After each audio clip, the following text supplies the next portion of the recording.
जय गुरु जी, शुक्राना गुरु जी। सारी संगत को जय गुरु जी।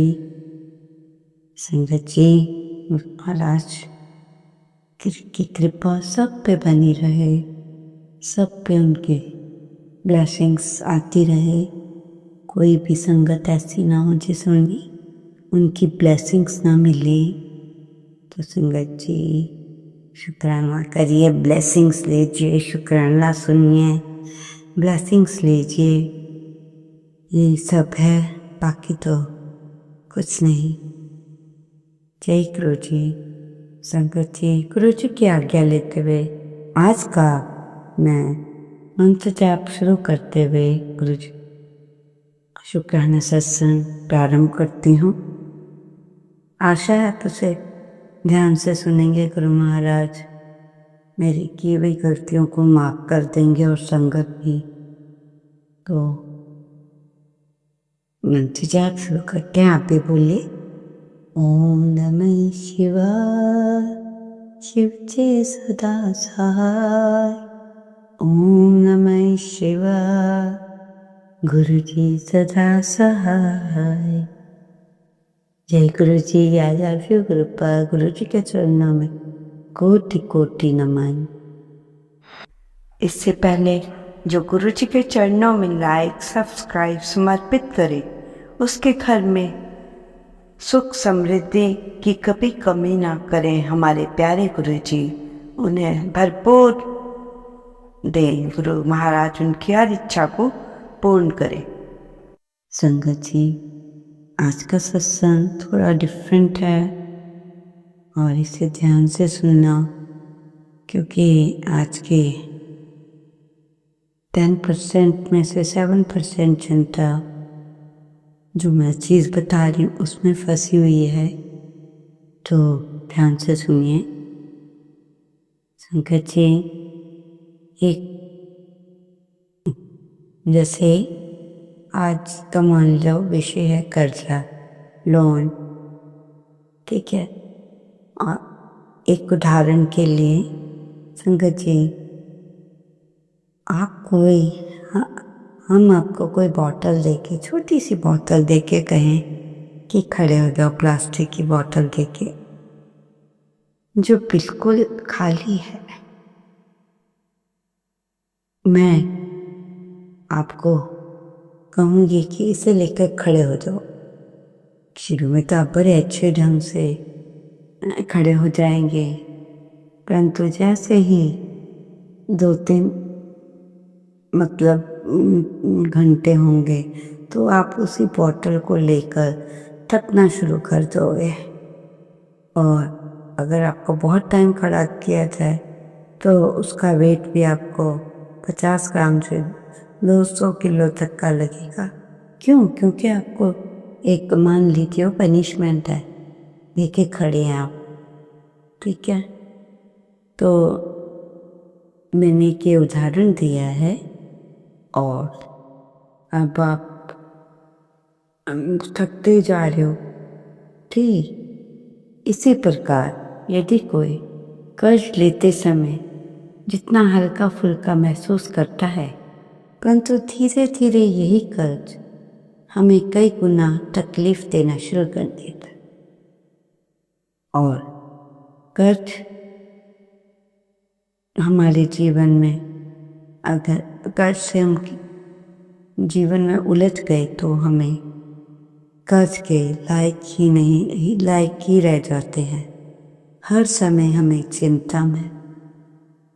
अब हम तो उतना ही कमा रहे हैं जितना हमें कर्ज देना होता है। जितनी भी आप कमा लो, सारी आपकी कमाई कर्ज में चली जाती है।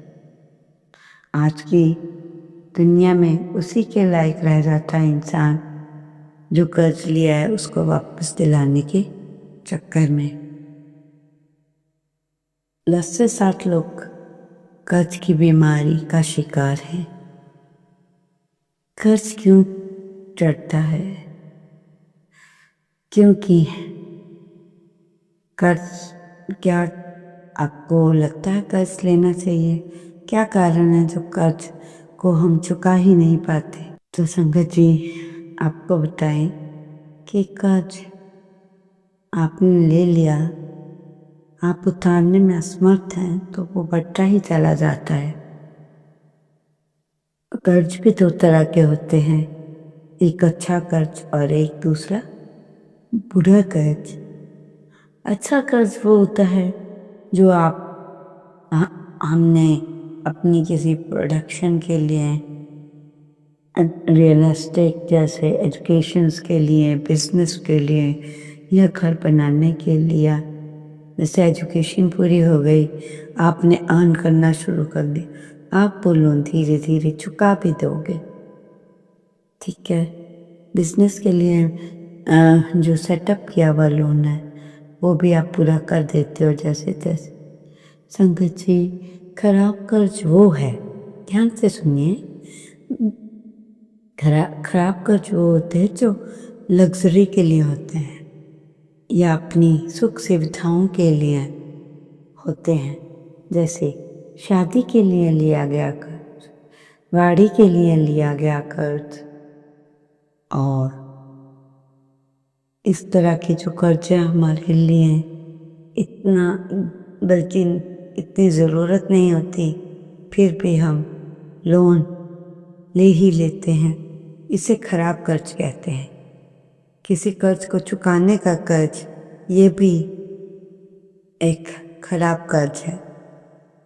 एक तो हमने लोन लिया, उसको चुकाना है, जिसको दे दिया फिर उसका, जिससे लिया फिर कर्ज बढ़ी।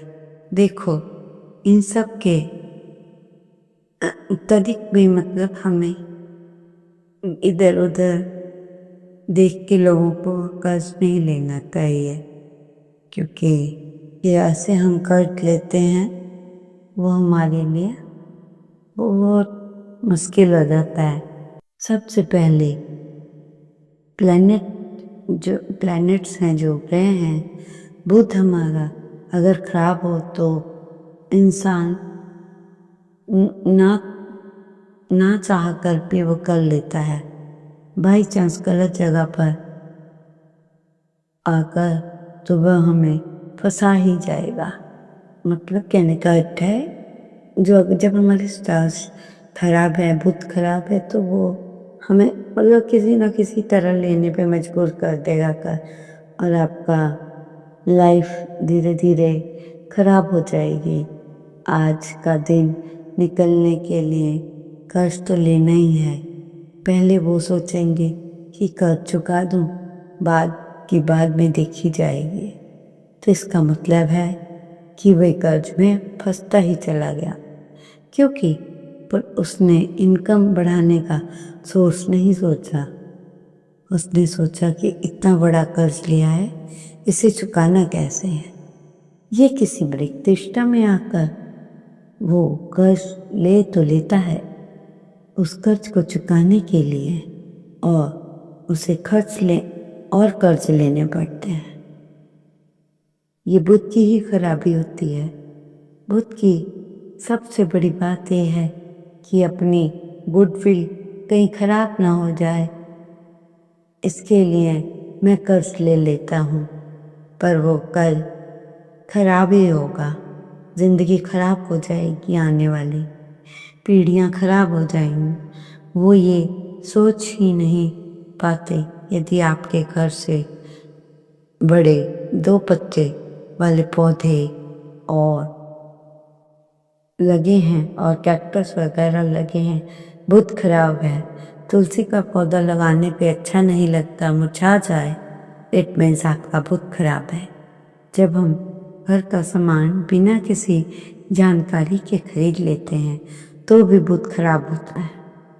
इसलिए घर बनाते समय आपको डायरेक्शंस का ख्याल रखना पड़ता है कि कौन सी दिशा में क्या रखना है।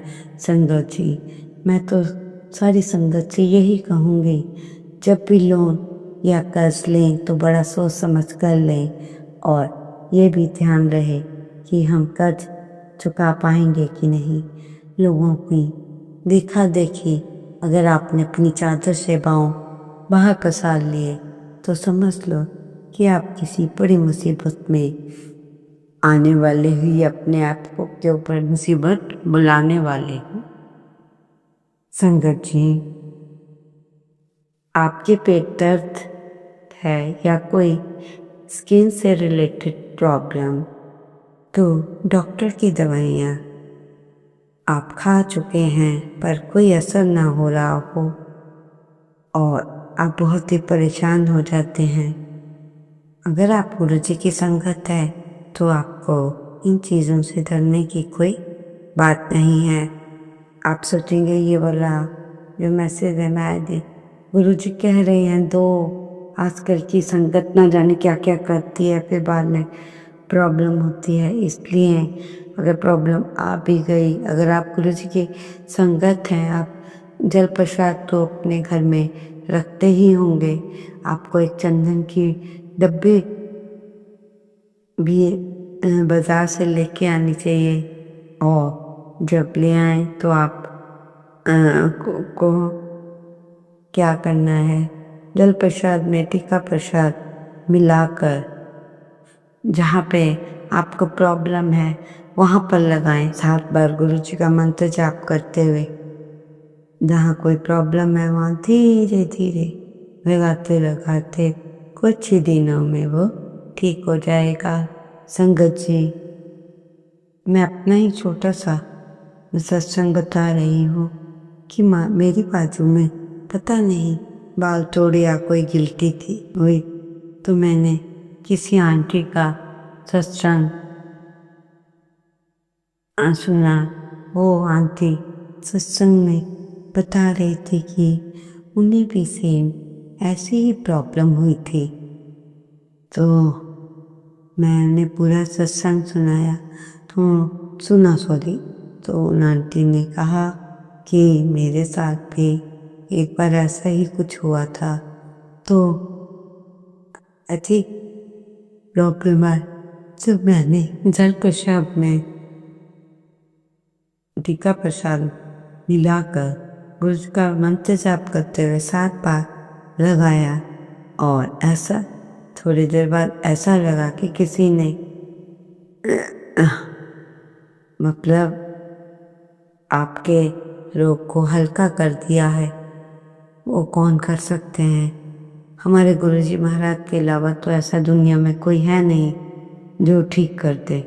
और थोड़ी दिन बाद देखा गिल्टी अपने आप धीरे धीरे ड्राई हो रही अभी है, पर थोड़े से दिन तो लगेंगे क्योंकि बड़ी थी।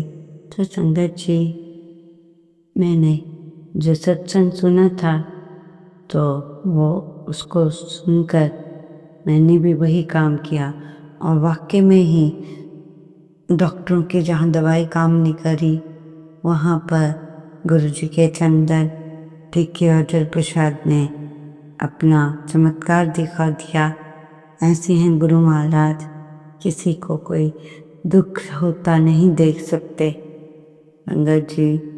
इसलिए हमें उनके बताए हुए मार्ग पर अवश्य चलना होगा, और जैसा कोई कहे हमें वो करना होगा संगत जी। और फिर ऐसे ऐसे मेरा जो है वो 90% बाजू की गिल्टी ठीक हो गई, और 10% चाहिए वो भी गुरु महाराज जी ने अपने आप ठीक कर देनी है। तो संगत जी, कुछ भी हो पहले डॉक्टर का भी इलाज लो, ये नहीं मना करते, परंतु अगर आपको इतनी हाई लेवल की कोई प्रॉब्लम नहीं है तब तक आप कोशिश करो कि घर में प्रसाद, दर्पणी, वॉक, चंदन टीका को सबको मिलाकर आप अपना काम सही करें, ताकि आप अपनी लाइफ में डॉक्टरों के पास जाने से बचें। आपका कीमती समय तो ऐसे ही निकल जाता है संगत जी। क्या बताऊँ, सभी के साथ सेम प्रॉब्लम्स हैं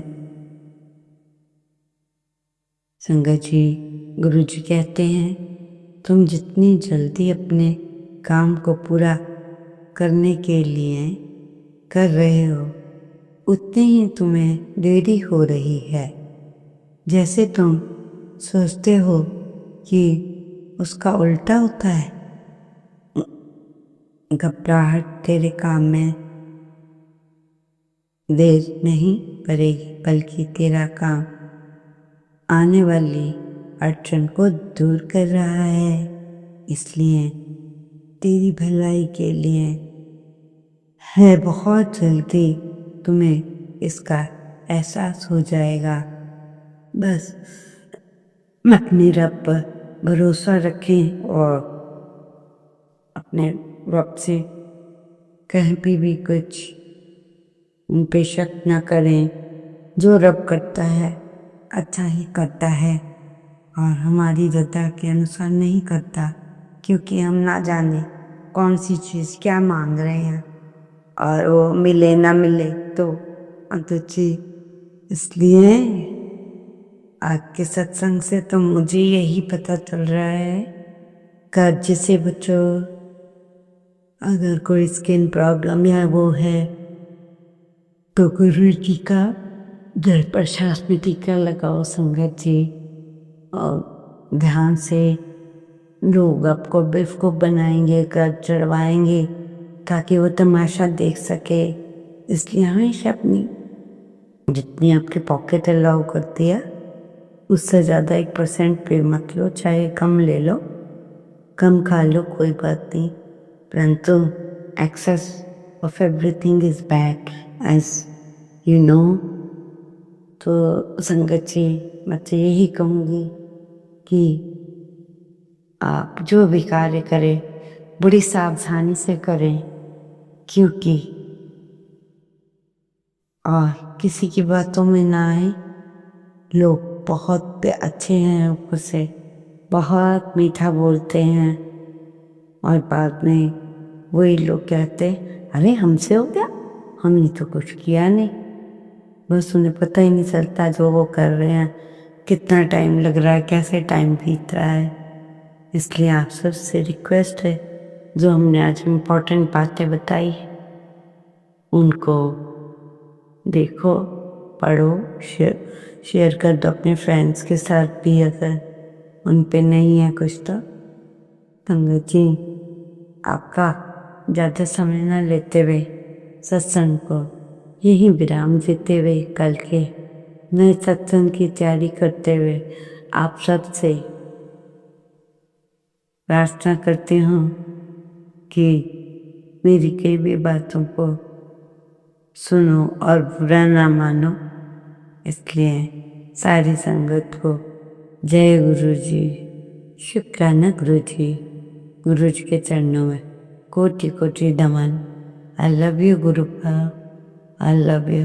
नानक नाम चढ़ती भला, तेरे भाने सबदा भला। ओम नमः शिवाय। शिव के सदा सहाय। ओम नमः शिवाय। गुरु जी सदा सहाय। जय गुरु जी, शुक्राना गुरु जी, अनंतम अनंता शुक्राना।